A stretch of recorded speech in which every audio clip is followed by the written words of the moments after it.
Yes, guys. Welcome back to another stream, man. Hopefully, you guys are all doing well. Make sure you guys are smashing up the like button. Make sure you guys are subscribed to the channel as well. Hopefully, you guys are all well. We're going to speak transfers. We'll speak a little bit about the game against West Ham.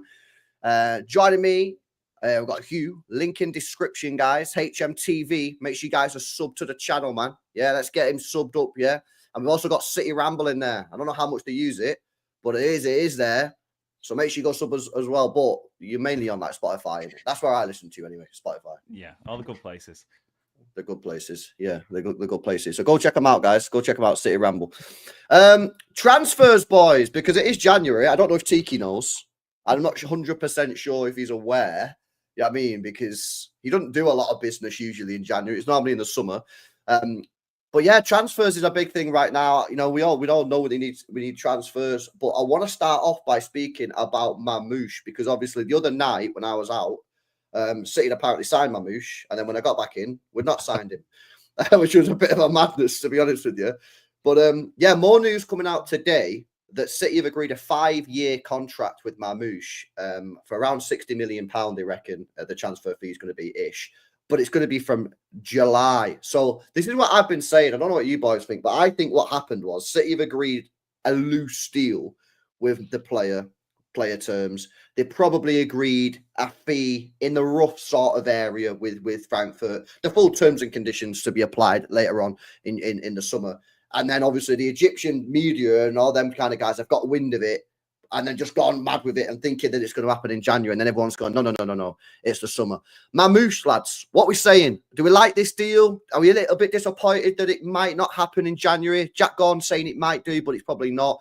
What we saying, Marmoush? Let me start with you, and then Amos, you come in, bro. First of all, big up the chat. Happy New Year, everyone. Hope you all had a good Christmas. And you know, City didn't ruin it too much with the bad performances. But look, we're back on track slightly, somewhat. But yeah, the transfer window is open. I'm not even going to sit here and pretend that I'm a Marmoush expert. You know, I'm just not. Okay, like I'm never going to come on here, and I always say that to you lot. I'll never come on here and start pretending I know stuff about players that I don't know about. Okay, I've totally formulated my opinion based off what I've read about him, stats, and the things you see on screen, you know, not the things you see on the pitch, the things you'll find on your phone. That's where I've formulated my opinions of Marmoush. I suppose he ticks a lot of boxes, doesn't he? He ticks a lot of boxes. I don't know if either of you watched him. I know, Amos, you watch a fair bit of German football, so you'll probably be able to give more actual input when it comes to stylistically. But if he's the player that City have identified as someone they want long term, you know, moving forward, he is 25, and if they feel they want him from the time he's kind of 25, 26 until he's maybe 30, 31, then I want him. Because Amos, we had a chat about this, or I remember it was mentioned in one of our group chats the other night that City have maybe hit 3 or 4 duds since Pep has come when it comes to transfers, you know. So if they identify this guy as someone they want, I'm here for it.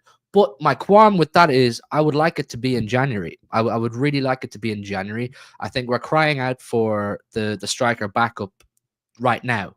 Genuinely right now. I think by allowing it to go until summertime, you're really, really, really pushing Erling Haaland's both physical and mental limits. I mean, I don't know. You're a numbers guy, LB, when it comes to minutes. You'll know exactly what I mean. Haaland's played a stupid amount of minutes this season. A stupid amount of minutes. And it's just not sustainable. And we all will cry wolf and start, you know, complaining and acting shocked when it comes March, April, and Haaland has an ankle injury that's 2 months long, or dare I say it, an even worse injury. And that could have been protected. It feels somewhat similar to when we didn't get Rodri cover, and then a Rodri injury comes along, and we all go, "Whoa, how's Rodri injured? You know what? Could we have done anything to prevent this? Of course we fucking could." You know, I don't know Marmoush, but if he's someone that can come in, he's obviously versatile. I've had a look at his heat map and the position he's played over the last couple of years. He's very versatile. That would appeal to Pep. He's clearly very creative. He's clearly very clinical when it comes to Bundesliga. So why not? Why not? I don't see why not. But I did see what you're talking about, LB, about the the Egyptian media. The Egyptian media seemed to really run with this story, didn't they? I think they just assumed that. They've obviously been told that a deal's been sort of like loosely agreed or whatever. And they probably just assumed, as you would, that, well, the January transfer window's open, City need players. He's telling us, and they've just gone with it. And everyone's gone, oh, he's joining in January. And then it's sort of been like, well, actually, no. Not January. It's looking like. To be fair though, Jack Gordon is saying City are trying to get this deal done in January, but I don't know. But like I'm looking at the league table in Germany, and Frankfurt are trying to qualify for the Champions League.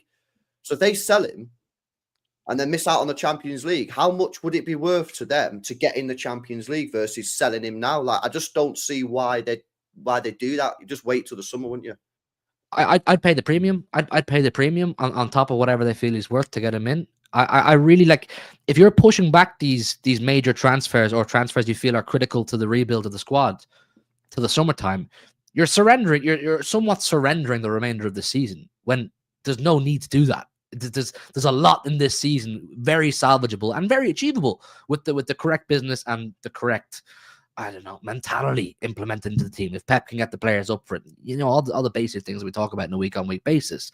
I don't know why we would push back a supposed important signing to the summertime when it doesn't look like they want astronomical money for the guy. You know, it really doesn't look like it's blockbuster money. It's not going to, people aren't going to say City are ruining football for signing Marmoush at the numbers that are touted.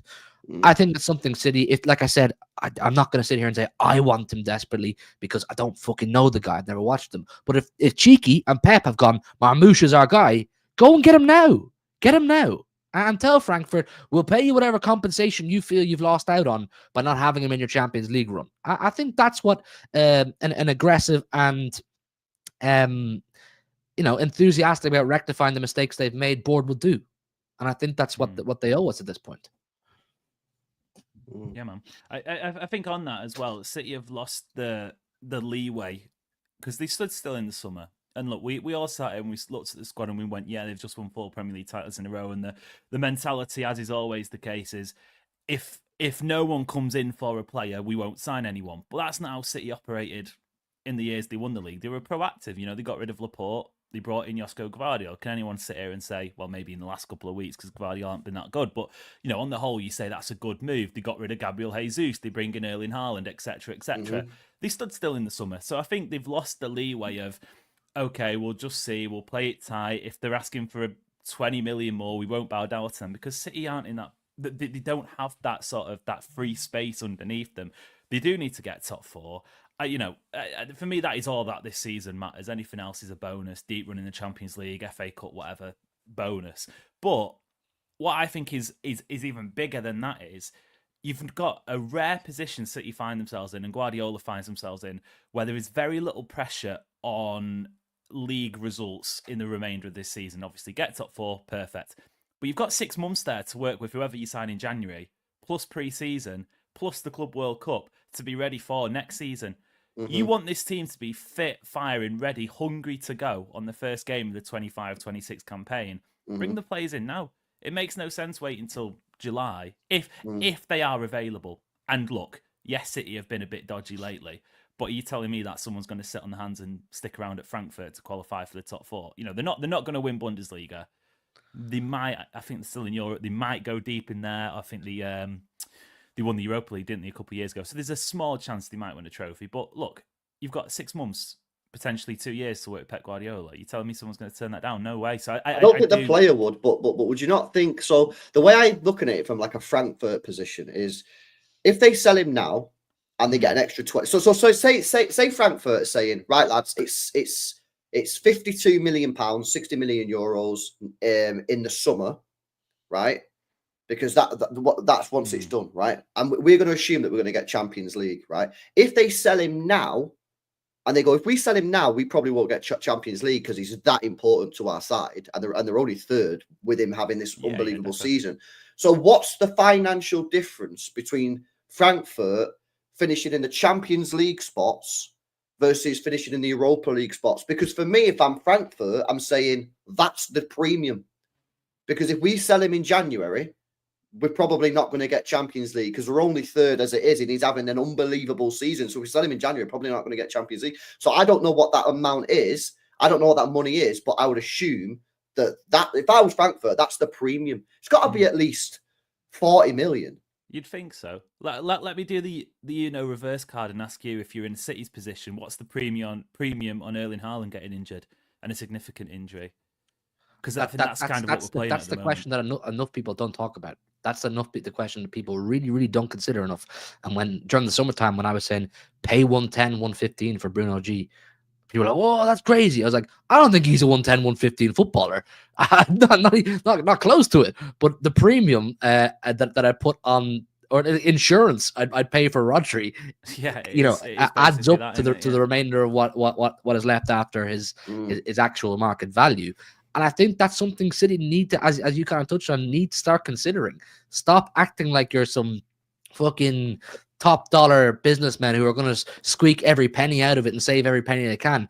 You need to be a bit ruthless right now and spend a little bit more maybe than you're comfortable with, because it's quite clear that the squad's deteriorating and there's an awful lot of players looking fatigued, looking tired, and we're wondering on a week-to-week basis as fans going, "Oh, why are they so slow today? Why are they so lethargic? Why are they so lacking energy?" And in the heat of the moment, I get behind that. I go, "This isn't good enough." But then you look at the wider picture and you go, "There's not enough players. There's not enough players they can rely on." Skimping and saving on Alexis Sanchez or Riyad Mahrez in 2018 when you go and win the league anyway. But you don't like we were saying before. City don't have that luxury now. And if they've made X amount of money, they've won the net spend trophy for the last couple of years. They obviously, what was it, 30 million quid or something like that they spent in the summer. The money's there. They've saved it for a rainy day, and Jesus, it's been pouring down. Yeah, well, this is what Janaj Bjortov's saying. He's saying, I understand City want Marmoush in an ideal world now. So that goes along with what Jack Gordon's saying. Eintracht Frankfurt is saying, no, they've got their own targets this season, Champions League, which is what I'm talking about. The only chance for City to get him is if they make an offer that Eintracht Frankfurt can't refuse. I think he's just suggesting 80 million as a fee because he's put question mark. I don't think he's saying that's the fee. 80 million euros, by the way, 66 million pounds, which I think would be worth it. But I don't think, and he's saying not very likely. I just don't. I think for me, the only way you get Marmoush in January, is like, I think it's probably like 80 million pounds. He may not be an 80 million pound footballer, and I'm sure that's probably the case, in reality. But the fact of the matter is, it's just the market we're in, and whether you like it or not, strikers, which is a very, very condensed position right now, I guess, when it comes to very good strikers. Don't forget he can play left wing as well. That's what I mean. Just an out and out centre forward. He's a versatile player who Pep will, if he bangs and it works and it clicks, Pep will get a lot of joy out of him, and so will we as fans. But you're seeing players like Højlund, Zerski, Darwin Núñez, and many more like them who are bang average, if not below average, going for anywhere between 50 to 70 each, if not more. And then you're looking at these clubs like Eintracht Frankfurt, who have every right to demand similar, if not more, for a player like Marmoush. And we're going, why do they want so much? Because the market's so fucked up right now. So you know what I mean? 80 million for Alvarez, 6 months ago? Having paid, 15 million quid or something. So if you literally said at the start of the season, I'll swap you Alvarez for Marmoush, or even at this point in the season, 6 months down the line, I think most people would say, yeah, that's a decent enough deal. They're the same sort of numbers you're talking. So, they do what they do. It is there to spend. It's just whether or not they'll... I don't know if it feels a bit like a stubbornness thing at the moment. They don't want to swallow the pride as much. They still want to sort of operate in the same way. But for me, anyway, I think the goalposts have shifted. The goalposts shift. The cycle of a club and the way a club operates, it doesn't just stay level throughout its whole function of a football club. There are periods of time. Yeah, the periods of time where you can take your foot off the gas a little bit. You can't just go crazy. You got to take your foot off a little bit. So, for example, after the treble year, we bought Gavadio, didn't do too much business then. We still won the league, right? A little bit fortunate. Foden done a madness. We have to win every game for fucking 3 months, but we won it, right?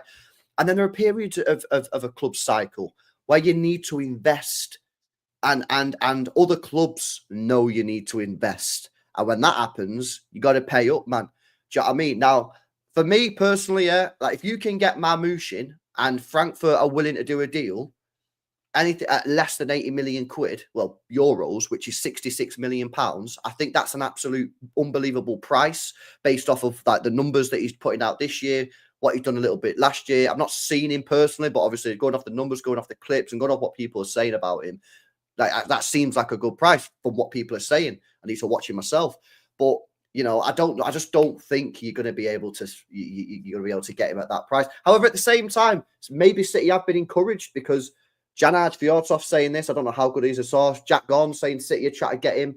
And if City felt that they had no chance of getting him in January, surely they would sort of like let people know that it is purely a summer deal. So I think we probably are working on it. We're probably trying to get it through in January. But, but given the position that Frankfurt are in going for that Champions League, we are going to have to overpay. And that's even if they're willing to do that. So have you ever seen him play, Amos? You watch him before? Yeah. You've seen him? Yeah, I remember. He had a decent season last year, but you wouldn't have even put him sort of like top 6 Premier League club level. He's really kicked on this year. I'm not going to sort of come here and say, oh, he's the next Ballon d'Or winner, because he absolutely isn't. And I think some people maybe will have a shock if he does arrive at City this January, because he can be a little bit frustrating. I'm not saying he is this sort of caliber of player at all, but he moves a little bit like Kylian Mbappe in the sense he will pick the ball up on the left-hand side, and he does like to dance in a little bit, almost like, well, I guess a little bit like Savinho and Riyad Mahrez in that sense when they do hug the touchline. But he can play centre forward as well, and I think he isn't going to be. I would predict he isn't going to be a top 3 player at City. If City go on and recover and win the league in the next couple of years, I would be surprised if he's the main guy. But he's one of them players that I think City have lacked the last couple of years, where they will just produce reliable numbers, assuming that you can find his feet, because it isn't a given, don't get me wrong. But Sterling's gone, even Julian Alvarez has gone, Riyad Mahrez has gone. That sort of that bedrock 20 GNA, 25 GNA in the Premier each season, he does have that potential to be that guy. So I'd be excited. Like I said, going back to start of the season, he scored a stupid amount of goals in the first couple of weeks of the campaign. Yeah, the guy's moving mad. Yeah, it was mad. He was one of them, like, he's scoring every week. But I agree with you. I think if it's possible, go out and do it this January, even if you have to sort of pay 15 million extra, whatever it might be. Let me come to some of these. Let me come to some of these chats, and then I want to ask you about a potential a City doing something here. I've got a question for you guys and the chat as well. Big up to you guys in the chat, man. Make sure you guys smashing up the likes. Subscribe to both of these guys' channels, City Ramble, HMTV. Links in description. And you find City Ramble on the podcast apps as well. Big up to MCFC, says, LB, do you think we'll officially announce Marmoush this month, but say he joins in the summer? No, I don't think we'll officially. I don't think we'll. I can't stand them ones. When you get the deal done, but you can't. Like Savinho. Savinho. We did it with Savinho, didn't we? No, I don't think so. Alvarez was the same, wasn't he? Yeah, Alvarez was the same. Yeah. No, it's I don't think so, gets bro. you a Christmas present and she's like, no, you've got to wait till Christmas Day. It's like it's October or something daft like that.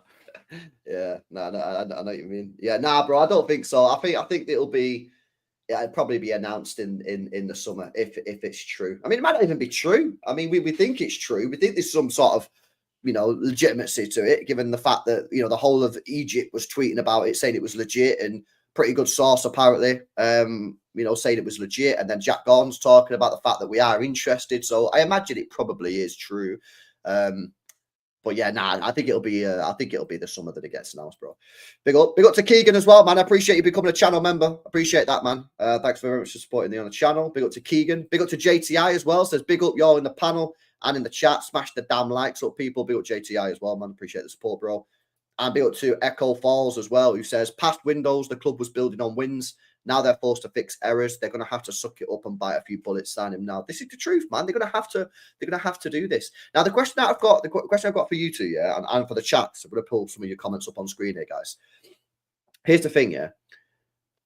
Do you think that maybe City are not trying to force this Marmoush deal through in January because they're going to pull off some sort of deal for a midfielder, i.e. a CDM or a 6-8 hybrid, because that's more important? And maybe they think that using that money right now for a CDM is more important than getting this Marmoush deal through, because obviously we all know we need this DM.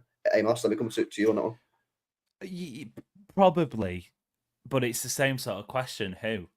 Because and look, I think everyone at the moment is starving. It was over the weekend, wasn't it? We had the sort of couple reports, one after another. Douglas Luiz was mentioned, Edison at Atalanta, it's Kusanov, the Uzbeki defender, and obviously Marmoush as well. That was the first little bit of news that we'd had in months in terms of transfer bits for January.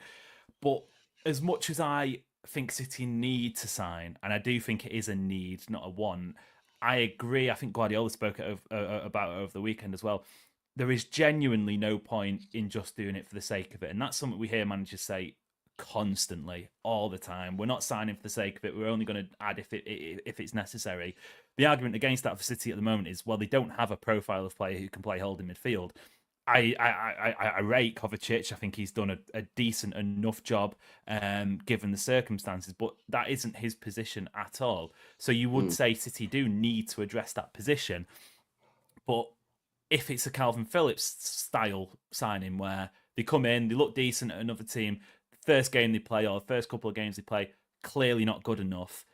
I don't know if City are sort of scarred by those transfer mistakes over the last couple of years and they just want to get it right, which we're starving, but I don't know. I feel like that's fair enough. Surely big picture, surely everyone would rather have an off-season that is legit. I 100% agree with that, yeah. But my issue with this a little bit, Amos, is they've had since at least when the day Rodri got injured, which was, I think, the 22nd of September, to identify a player that can come in and play this 6-8 hybrid. Do you think they wanted to, though? Because I would say it's probably the results in the last couple of months that have, say, for example, I'm not necessarily saying they were going for the title, but, like floating around second and third, looking all right, Liverpool running away from it. I don't know if the plan was to replace or get a Rodri back up in January when he went down injured. I think it's more the issues that have come since. Well, the problem, and this is why, that might be true, right? But this is why, you have to look at performances, not just results. Because when people were saying, oh, we're playing trash before this run started, even though we were second, we said we're playing trash. And people were saying, oh, but we're winning. Stop moaning. The truth is, apart from them first 3 games, every single game in the Premier League since the Brentford match that we won, we were extremely fortunate. Every game that we drew, we were extremely fortunate. That is not being negative. It's looking at it and saying, I personally believe, that the league table can lie. I say that league table's lying. It doesn't tell the truth. Sometimes you'll have a team at the bottom of the table and you'll go, they're not a bottom out. They're not in the bottom part of the table. They're getting unlucky. The tide will turn. And eventually, they'll get better. They'll start getting wins. They'll start getting a bit of luck and they'll start rising up in the table. And for me, it's legit not even about being negative. It's about looking at that Brentford game and saying, we should have 100% been about 3 or 4-0 down after 10 minutes. Not talking half chances. I'm talking legit. Guys missing the ball, missing the net from 3 yards out. The Fulham game, Traore. Even that Southampton one. Southampton, one of the worst Prem teams we've seen ever. Bro, Wolves, last second goal. Arsenal, last second goal. And because people at that time are not focusing on the performances, they're just going, oh, this is all right, isn't it? We're actually doing all right with Rodri. No, we wasn't. We were fluking it. And at some point, the tables turned. And instead of getting those wins and those lucky wins, we started getting the losses. And by the way, I can also say the same about these losses. Not every game in this run that we've had, we've deserved to lose. You know what I mean? Did we deserve to get beat 4-1 off Lisbon? No, not really. Do you know what I mean? Did we deserve to get beat 2-0 off Juventus? Probably not. But that's how football works. You don't always get what you deserve. And so for me, if the club weren't looking for a DM/6-8 hybrid the day Rodri got injured, I think that's really, really poor because it was staring us in the face that we weren't playing particularly well. Now who you get, it's a great question because let's be honest, Zubimendi don't want to leave Spain. Yeah, he don't fancy it, does he? Bruno G, you can't get him out of Newcastle, especially in January. For me, I go get Douglas Luiz. I just go and get him. For me, listen, is he the perfect option? Is he amazing? Probably not. But is he better than Kovacic? Is he better than Gundogan at the 6? Damn right. And as you said before, Amos, we have to get back in that Champions League, We have to get back in that Champions League because if we don't, the club will say we can't spend the money because of the PSR or whatever. We've got to get back in there. Just go and get him, man. Go and get him to Edison. Would prefer Douglas Luiz to Edison. Big time. Yeah, I'm not, bro. I've only watched that Edison twice. I keep saying this. Yeah, it's 2 games, but from what I saw, nah. This guy Douglas Luiz, mate, is he's got Premier League experience. He's available. They only bought him for £42 million, according to BBC. Just go back to Juventus and say, listen, we will literally give you your money back, £42 million. He's 26, right? And the thing is, yeah, if you get Douglas Luiz in, you can still buy a Bruno G, you know, in the summer.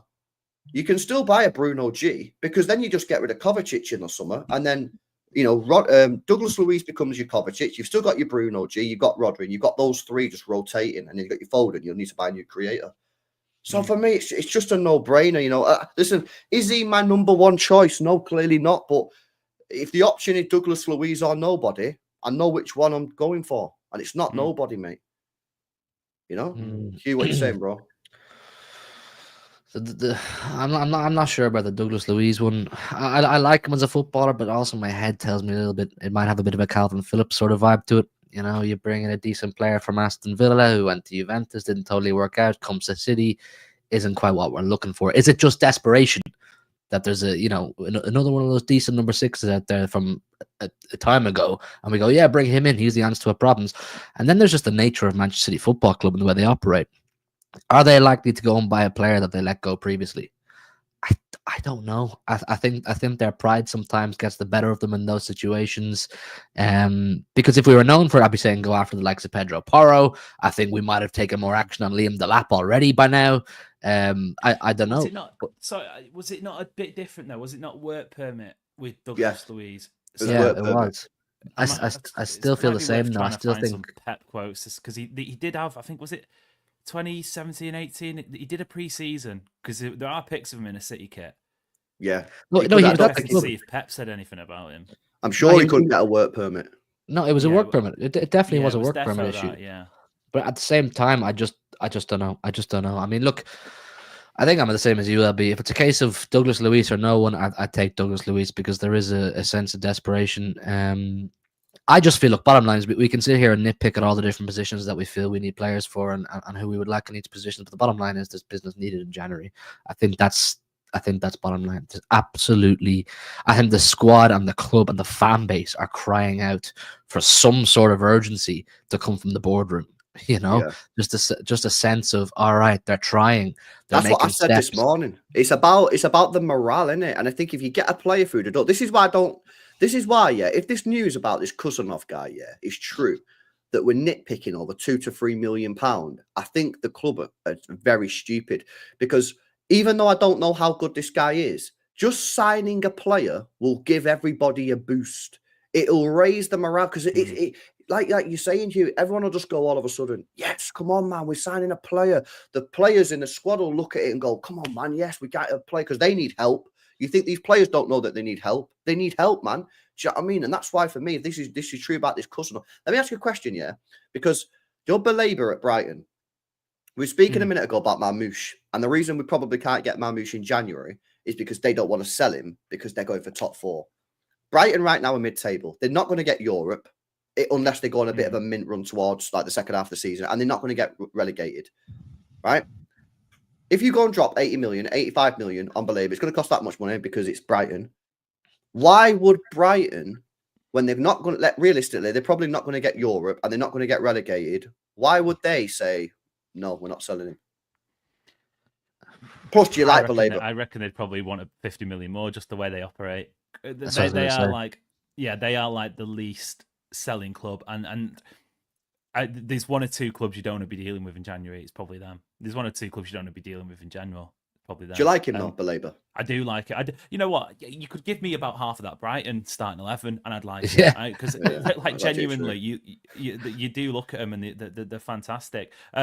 Rapid. I'll go back to it. I found these quotes from Pep. It was August 2018 on Douglas Luiz. It was work permit. I accept the rules. It's difficult to understand, Guardiola said. They have to judge his ability to decide. Me and the Brazil manager know more about it. They don't know him. Not one game in a training session. I'm so sad and disappointed for Douglas. He could have played. He's shown many good things.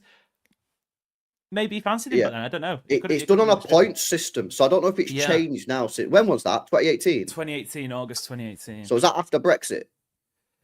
Yes, because it changed after Brexit. Basically, you've got it's done on a point system. So it's done on the amount of times you played for like a club in like wherever you're coming from. Yeah, you get like a couple of points. If you played for the national team, you get a couple more points. And he must have, because I think when we signed him, I think he played in that under-17s World Cup, because I watched him in the World Cup and he fucking balled out. He got like the player of the tournament. I was like, this guy's sick, and then we signed him. I was like, Jesus. But he mustn't have had enough credits. Yeah. But then we sold him directly to, what, did we sell him directly to Villa? Did he go Girona first? Oh, so then he's gone to Girona, Yeah. played there, got the credits, and then we sold him to Villa, who managed to register him. It was one of them. He needed to play for the national team to have a work permit, but he wasn't getting in the national team because he wasn't playing for City. It was just, it was mad. That makes sense. Yeah. But on the Baleba thing, like, if we like Baleba and we think he's what we need, is it just worth saying, you know what, let's just go and get him? And if we have to pay 100 mil, we pay 100 mil. Is he? It's time for City to start ruining football again. It's been this austerity has been going on for far too long. Austerity. City, the boardroom of Manchester City Football Club have made us too conscious of their money. You know what I mean? Like, I should not be sitting here worrying about. Turn the lights off when you leave the room. Yeah, I know, like save paper and don't use too much water in the showers and that kind of thing, type bastards. But I'm a big fan of Baleba. I'm a big fan of Brighton, and if you're a Brighton fan, you would really like the way they operate. But if you're trying to buy off Brighton, you'd really hate the way they operate. I don't really see a world where Baleba moves this January. From what I gather from Brighton fans on Twitter and that kind of thing, they view Baleba as their next 100 Caicedo type player, or who else have they sold for massive money? There's been a couple of them now at this point, hasn't there? I don't know. I think it's another audacious one in January. But if he was playing for any other club, I'd probably say yeah.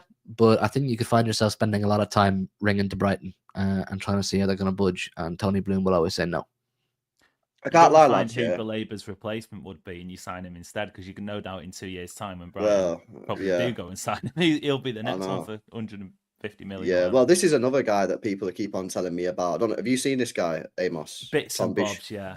Yeah, but he's got someone. People have been telling me that this guy is meant to be mint, and then someone like put some sort of like under 21 most successful like defensive duels on Europe, and like he was like third on it or something. So I don't know. Again, I've never seen a guy play, but people in the chat keep saying, "LB, this guy's decent," but I don't know, man. It's just like fucking the names that we want, because it's fucking January. The names that we want, like Bruno, people saying we can't get Baleba. It's like we can't get these guys in, and it's like, do we take a risk on someone just to help us get top four? I don't know. Who's still going to cost a lot of money, because everybody knows we're coming, because we're in the mud, so everyone knows that they're going to put City tax on it. But it's also the way Manchester City operate. Like I say, they've trained us to be very conscious of their money. They've also trained us to not demand superstar players, Galacticos. We've never signed a Galactico apart from Erling Haaland. And could you argue he was a Galactico at the time? You probably could, but it wasn't like an Mbappe. Definitely. Yeah, he was huge. He was a blockbuster signing. But other than that, we've never made any like earth-shattering shockwave signing where everyone goes, "Oh shit, that's mad," So they've made it that we now look at players like whoever the hell that is that you just pulled up, Marmoush, and the other guy, the centre back. I'm not even going to try to pronounce his name. Kusanov. Yeah, him. You see that tweet from someone who said City's links this January look like an MMA lineup. It does. It's my fucking tweet. The quote tweeted my tweet. Oh yeah. Fucking, I tweeted it. I put the tweet out saying like, yeah, this is going to be an unbelievable rebuild. Next thing, I've gone fucking viral because some guys quote tweeted it and put, this looks like a UFC thing. That was right. That was right. What's going on, man? He ratioed you so hard as well. Yeah, no, he ratioed me, man, on the quotes as well. What is this? No, it's crazy, man. I don't know what we're gonna do. I genuinely don't know what we're doing in this midfield department. I literally have no idea what we're gonna do, because you got to get someone. Do you see a world in which that maybe we don't get a midfielder in this January transfer window? Because I cannot see a world in which we do that. But then at the same time, I don't know who we're going to sign.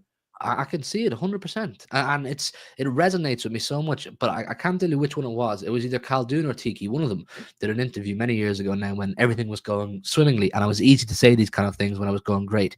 That he said, one of them, that doing business in January is a sign of poor preparation for the season. And I feel their pride is so high and they're so stubborn that they're not willing to make it look like this wasn't all part of the master plan. You know, I think they want it to look like when hopefully someday it does click in the near future or next season, the beginning of next season, we all go, okay, it all made sense. That's what they want, because it's obviously believed that if they have to go out and spend 100 million now, it's like, oh, we did something wrong. We didn't prepare for the season correctly. And that's why I look, if we had the Viana guy, who clearly he's known for being a bit more ruthless and a bit more aggressive in getting what he wants, I'd say I'm fairly optimistic about it. But with Txiki there, I just can't. I don't feel like there's urgency, and that's just my gut. Interesting. Yeah, we'll have to see what happens, man. But I can't see a world in which we don't get a DM this January or 6-8 hybrid, man. It's if we don't do that, there's a serious chance we won't get top 4. You're just causing yourself bigger problems for the summer, though, because we're looking at DM now and saying that's a must. We're looking at attacker, or we're looking at the whole pitch and saying we need reinforcements. But the pressing issues, you need 1 or 2 in the squad to really help prop it up. In the summer, we're going to need a right-sided defender, be that a right back or a centre half who can play in that position as well. You're probably going to need a high-volume creator, because Kevin De Bruyne isn't going to stay at this moment in time. De Bruyne's not getting a contract extension. Jack Grealish looks like he's out the door, so you're going to need another wide attacker. You can't sign 8 players. Manchester City cannot sign 8 players in the summer. I think that'd be worse than swallowing your pride and doing it in January. Imagine this time, in the first pre-season stream or whatever. Oh yeah, City have got 8 new players that they're trying to bed in. It's hard enough with 1 or 2 with Pep. Jesus. No, I agree, and this is why I've said, we need to treat this now as pre-season. You know what I mean? For next year, and get a couple players in now. I'm not asking for 5, 6. I know we can't do that yet, but you can get 2 or 3 in. Because Ederson's going to be gone as well, right? So you're going to have to get a goalkeeper. Like you said, you're going to need a centre back, maybe another right back. You're going to need 2 midfielders, left winger, backup striker. There's a lot of work to do it. And by the way, with a lot of these positions, we're talking starters. We're not talking Kovacic's and Gundogan's, because that's what we've done for the last 3 or 4 years. But a lot of rotational players, Nunez's, Phillips, these sort of guys. We need quality. We need the Alex Bainas of this world, 60 mil. Yeah, we need a Bruno G, 100 mil. We need a fucking big dog right back, 50, 60 mil. Centre half, 50, 60 mil. So you're better off, in my opinion, just getting a couple of them in now, give them 6 months, and then, getting a few of them in the summer. Otherwise, you are leaving yourself with a lot of work to do. Do you know what I mean? And then, by the way, I say this all the time, but you always get a random player. Not always, but a lot of the time, you always get a random player who'll just turn up and say, I'm leaving. I said it in the summer. By the way, in the summer chat, didn't I not say it? I said, guarantee this year, someone just random decides they want to leave. All of a sudden, Ederson wants to leave. Because, bro, when you've had a squad for years and years and years and years and years, players get bored. Players get new opportunities. They want to change. And it wouldn't surprise me again if some random player just decided that they wanted to go. So they are leaving themselves with a lot of work to do. And obviously, they're giving it to the new guy. So welcome to Manchester, Viana. Fucking, you know what I mean? Get working, bro, because Txiki doesn't look like he's leaving you an easy job.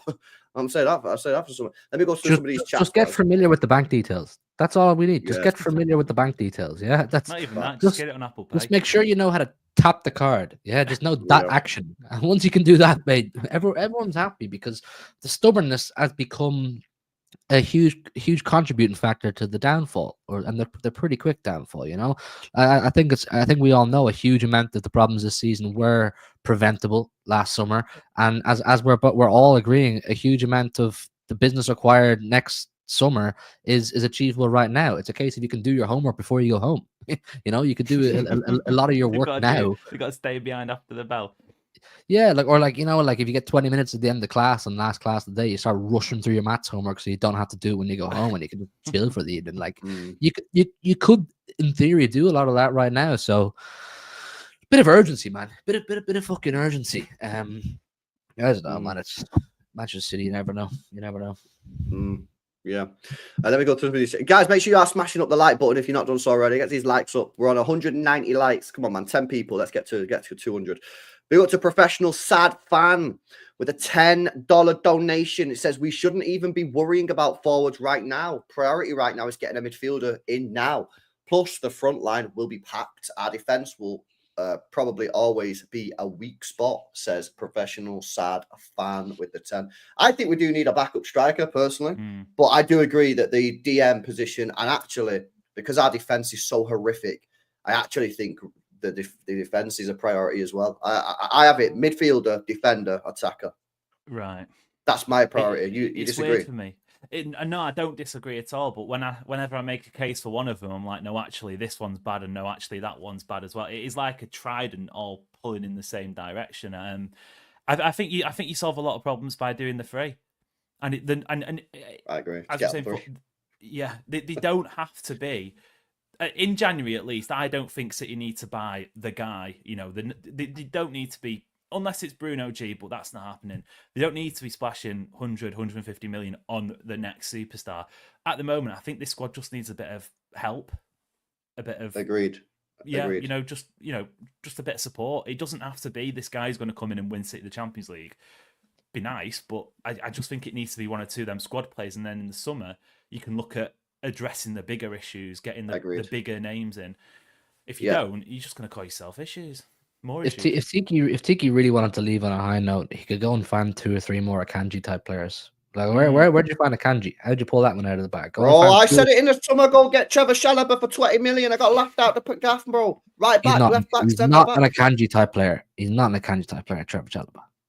What, bro? He can play left back, right back, centre back for 20 million pounds. He would have accepted the position of rotational. Talking profile, you know what I mean? What do you mean profile?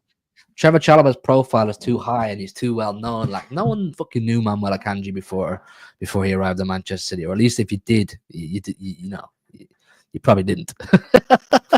Like, Dortmund fans didn't want to know. Like, bring 2 or 3 lads to the doorstep next week who no one's ever heard of. We're all going, you spent 12 to 14 million on this guy and he turns out to be sick.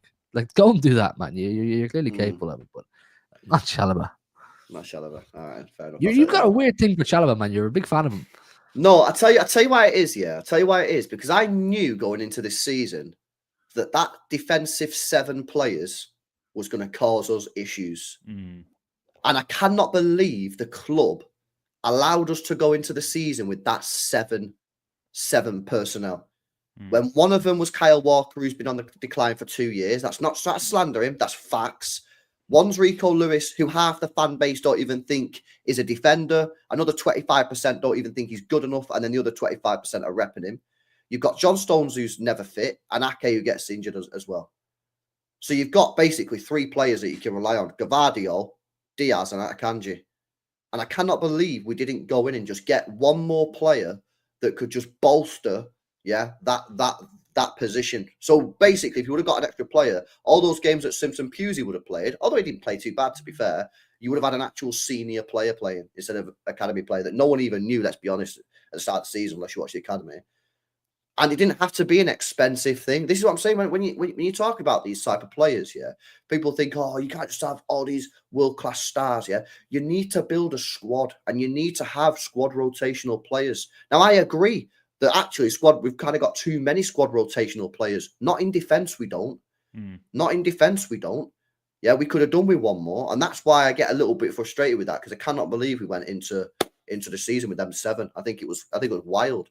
I think it was more wild than not having a Rodri backup, and more wild than not having a Haaland backup, because you've got Kovacic, you've got Gundogan, and let's be honest, no one knew Gundogan was going to be this bad. But everyone could have predicted that Ake and Stones was going to get injured and Walker was going to continue his decline. Walker wasn't just going to miraculously get better this season. So that's where I was on the defense. Big up to Anakin as well. Says, yes, big up the lads. I hope we get this Marmoush guy.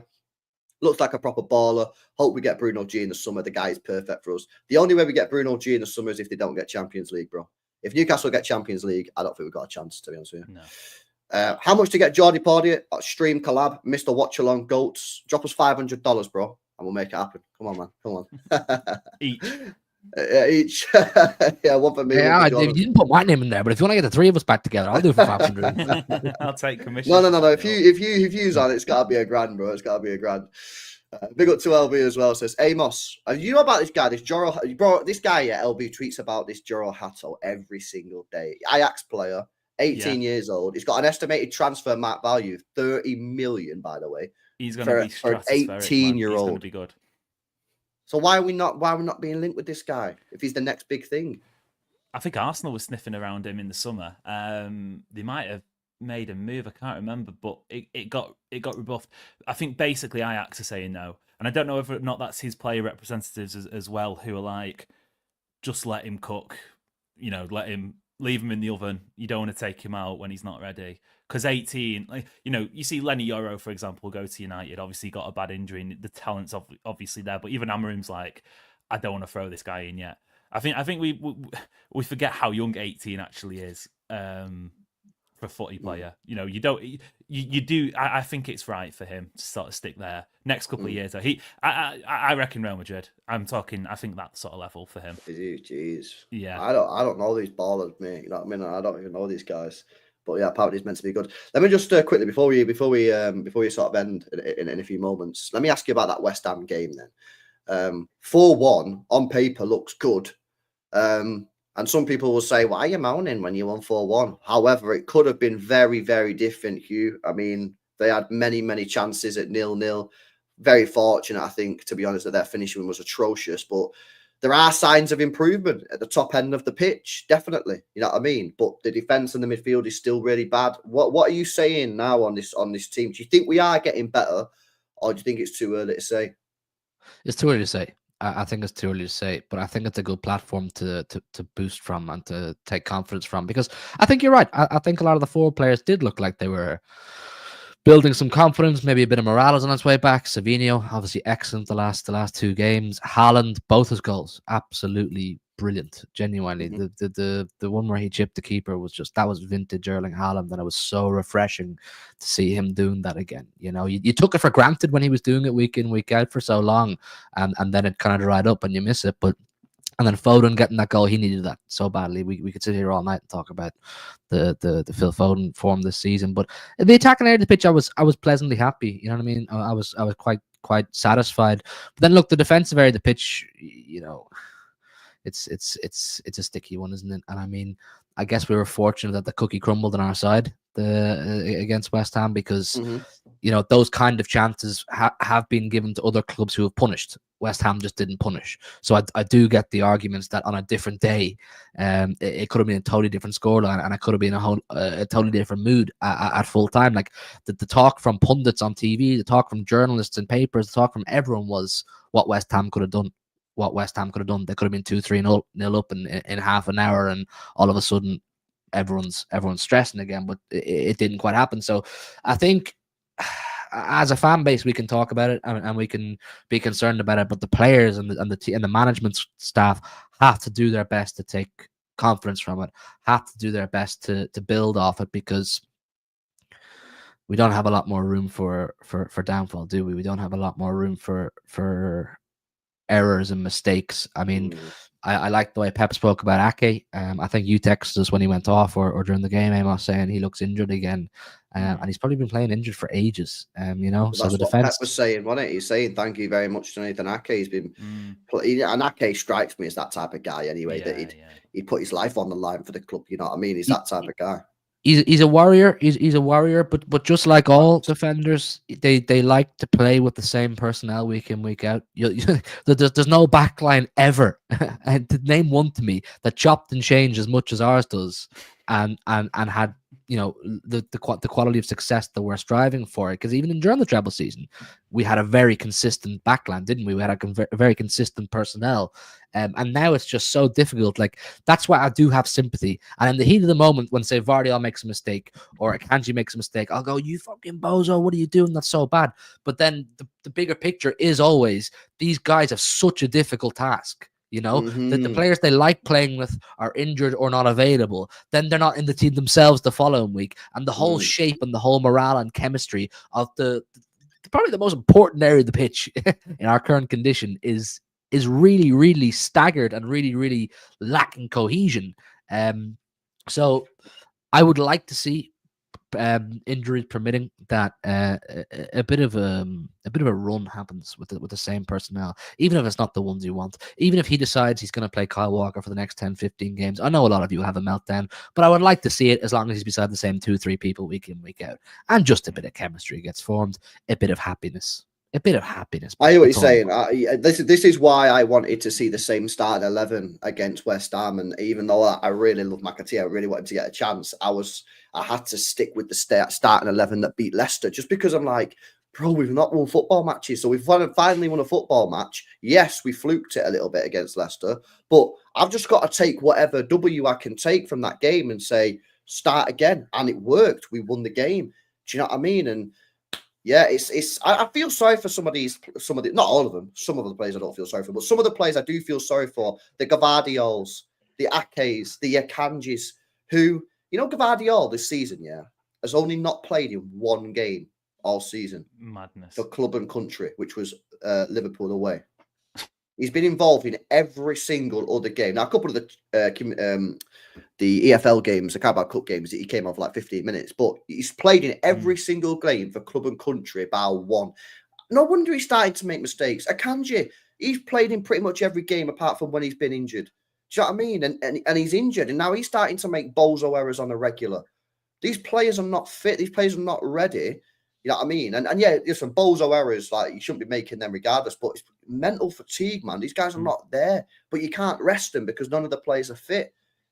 You know what I mean? This is why for me today, I got triggered, chat, because when I seen a tweet saying City are going to sign this Cousinov, but might loan him back to Lens, I was like, you what, mate?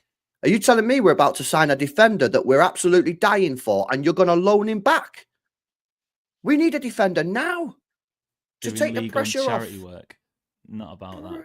It's like what? This is why we've not got this Juma Bar guy by all accounts. Is because we pretty much agreed a deal, but he didn't want to be loaned out to Girona or whatever. He wanted to be in the first team, and we're like, nah, bro. If we get in this Cousinov guy and we don't bring him in the first team, then I don't know. Genuinely, don't know what we're doing.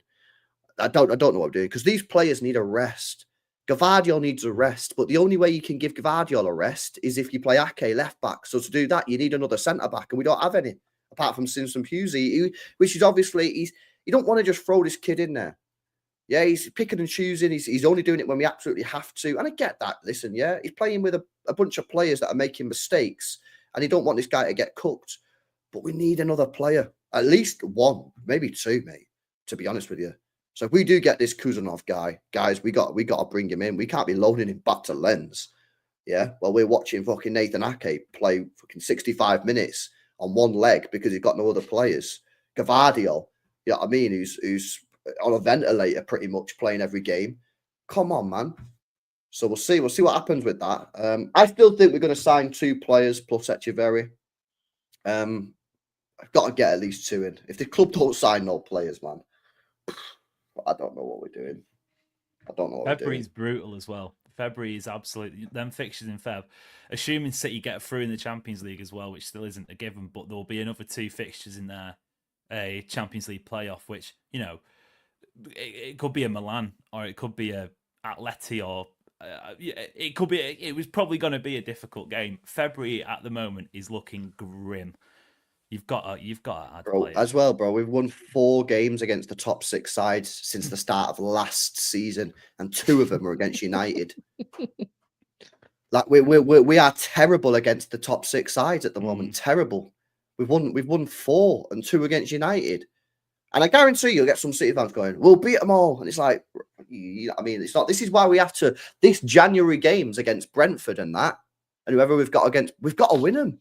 We've got to win these games. Because we have to, that's a grim game as well, that Brentford game, by the way. But we've got to win these games in January. Because if we don't win these games in January, and when we're outside the top 4, do you think by the end of February we'll be back in the top 4 based off of the fixtures? It's not negativity, it's facts. It's looking at the games, looking at our record against the top 6, and it's looking how we're playing and going, probably not going to do too well in those games. Prem games from start of Feb: Arsenal away, Newcastle at home, Liverpool at home, Tottenham away, Forest away, Brighton at home. That's right through till April. We'll win them all. That's actually freaking really, really, really tough. Who are our fixtures now in January then? Obviously it's Salford at the weekend, then it's Brentford midweek, Ipswich away, PSG away, Chelsea at home, Club Brugge at home. And that, them Champions League, it depends which side of the coin you fall on. For me, I still think Champions League is one of them competitions where you only need to be good in, well, it'll be a bit more than 7 games now, won't it, after the new introduction? But basically, you only have to be good in a handful of games to win it. Look at Real Madrid. How many times have they stunk the gaff out in the group stages and gone on and won it? I don't think that's dead. Am I going to back City to win it? Absolutely not. But what I'm saying is on a day, you never know what can turn up. I still think City need to go and qualify for the Champions League and try and get up as high as possible to avoid a less tough draw. But that Chelsea, I mean, if Chelsea click, they haven't been clicking at the moment, but if we get Chelsea from a month ago, like when they went away to Spurs, against our defence and our midfield, Jesus, that could be awful. By the way, as well, if you actually remember that game at the start of the season, against Chelsea, our midfield got exposed quite a few times because we played Kovacic and Bernardo, and I can't remember which way it happened, but one of the halves, I imagine it was the first, Kovacic was just getting ripped like he's been getting ripped in the rest of the games. It was just that Chelsea didn't really click. We got the goals and we won the football match. And another day, they could have won that. So they had that Jackson chance, didn't they, where Edison absolutely brain farted and pushed it into him, but he was like a millimetre offside or something. That would have made it 1-1. It's gonna be a big month. We've got to get the results in January, lads, because if we don't, I don't know if top 4 might be out of reach, man. It might be out of reach because them February fixtures, I just can't see us winning a lot of those games, man. You know what I mean? With the current players. Obviously, if we sign some players, then obviously I'll change my mind, innit? You know what I mean? But based off the current squad, I mean, I'd be amazed if we won more than 2. I really would. All right, then, boys. Anything else from you, lads? Hugh, Amos, anything? No. Well done to Ruben Diaz. Oh, yeah. Aha. Fucking hell. Yeah, that'll be him getting a groin injury very soon. Another injury, bro. You know what I mean? What is going on here? Yeah, my captain. Yeah. My captain. Bad news. Yeah, no, it's crazy, man. Winning. I'm looking forward to Salford on the weekend. Hopefully a win. Can't get beat by them. Surely. Honestly, if we get beat by them, it's not looking good. if I'm on a plane home late Saturday night from Manchester, having lost to Salford, I'm done.